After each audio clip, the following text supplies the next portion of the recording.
welcome to Wichita's Biz That Is on KGPT. I'm Tim Witzman, president of the Wichita Independent Business Association, and today we have Paul Bush, the owner of OneSource. Nice to be here. Thanks, Tim. Well, glad to have you here. But I think everybody always wants to know, when somebody's an entrepreneur, sort of their journey. So start us out wherever you were raised and get us there. Sure. I was one of those geeky, nerdy kids in high school. Was in the computer club, took the first computer science class on some Apple IIs out at Rose Hill High School. So naturally, as soon as I graduated, my goal was to go right into Wichita State, become a computer science major. But real quickly after the first couple semesters, I realized it was more programming and not as much interaction as I wanted. So kind of dropped out of that, became a business major, graduated with a degree in management, but took a position with Safe Light Glass as a credit manager when they were here in town. Kind of went door to door looking for jobs and thought they were in a cool building. They were at the Farm Credit Building downtown. Yeah, I remember. Thought, boy, this would be a fun place to work. And little did I know they were in the middle of a bunch of acquisitions and were basically hiring any live body that walked in the door.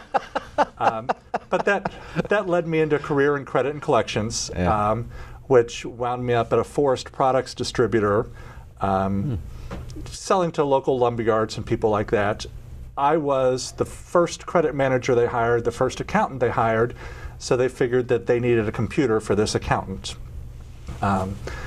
Now, did you have an accounting degree? No, just a management degree, but a background in credit and collections, and that's kind of what they were looking for. Yeah. Shortly thereafter, they decided that they needed to be part of this thing called the internet. Everybody at the office needed to have computers. They needed to network them together. And since I had had mine the longest, they sent me out to Microsoft for a couple classes in networking computers and connecting to the internet and stuff like that. And that's kind of really reawakened that nerdy high school kid in me. So at some point, I kind of determined that if I were going to progress in my career with that company, I was going to need to leave the state, have to relocate. And that really didn't fit for my wife and my long-term goals. We wanted to stay in town. Okay. So I thought, well, it'd be kind of fun to kind of sideline and support some businesses and do some of this computer stuff while still having a full-time job. So I took a position at Butler County Community College, teaching some computer classes and working in their computer training program, and started adding some clients. And that was in 1998. I'd add a client, work a little less, add a client, work a little less, still running the business out of my basement. And in about 2002, 2003, it had gotten to the point that UPS was delivering too much stuff to my front porch during the middle of the day, and I needed a grown-up office. So moved into some real live office space in 2003, added my first full-time employee in 2008, doubled in size since then. We're up to about 6 employees now, plus myself. It must be an advantage over some folks who are on the pure techie side to have had the business background. Because so much of what we try to do, Tim, is help our clients maximize the return on their investment in what they spend their money for IT. So it helps to know business processes, what the key leverage points are to a business, and to be able to have a conversation with a business owner about why this technology is good or why this technology isn't a fit for them, and not just try to sell them the coolest, latest, shiniest thing. It's very much, there's some similarities here to accounting also. I mean, the really successful folks are the ones who can talk about those things. I remember when I came to Sedgwick County, Mark Dick was at AGH, and he was the best public sector guy in the country. And when I wanted to do a complete new accounting system, and he got it. Right. And he got all the management parts of it, right. Whereas others wouldn't. Right. And I remember getting Tom Kitsch to design that, and Tom was just a genius kind of designer. And it was so much fun working with those guys because they did get what we were trying to do and how to translate that into the technical. And a lot of times your classic technical person gets so caught up in the technology and what's fun and cool, and we call it the shiny effect. What's the shiny new technology out there?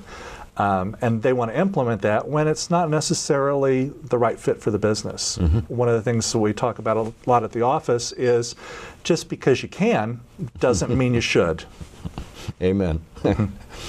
I'd like to go to stupidity for a minute. Stupidity always fascinates me. It has nothing to do with you. Okay. But people, when they're approaching technology, have a lot of stupid ideas or thoughts that you have to deal with. Can you give me any examples and how you deal with that when people just don't understand what even they're trying to do? Well, a lot of times what we do, Tim, is we try to step back and ask them what they're trying to accomplish. Right. Take the individual tasks out of the way, and where are you and where do you want to go, and how can I explain those steps to you and walk you through those steps in a way that makes sense to you. Because nobody's stupid, they're just trying to get a job done. And that's one of the things that's real fun when we start interviewing new technical staff. One of the questions that we ask as part of the program interview is, answer this question for me. Most users on the network are blank. The way to not get a second interview or a job with me is, to answer it, idiots, stupid, clueless. What we're looking for is an answer that says most users on the network are just trying to get their job done, and they don't care about the technology behind it, or something like that. Okay. Well, I was beginning to feel personal there for a minute. I thought that idiot part. We'll take a break, and we'll be right back with more with Paul Bush on Wichita's Biz That Is.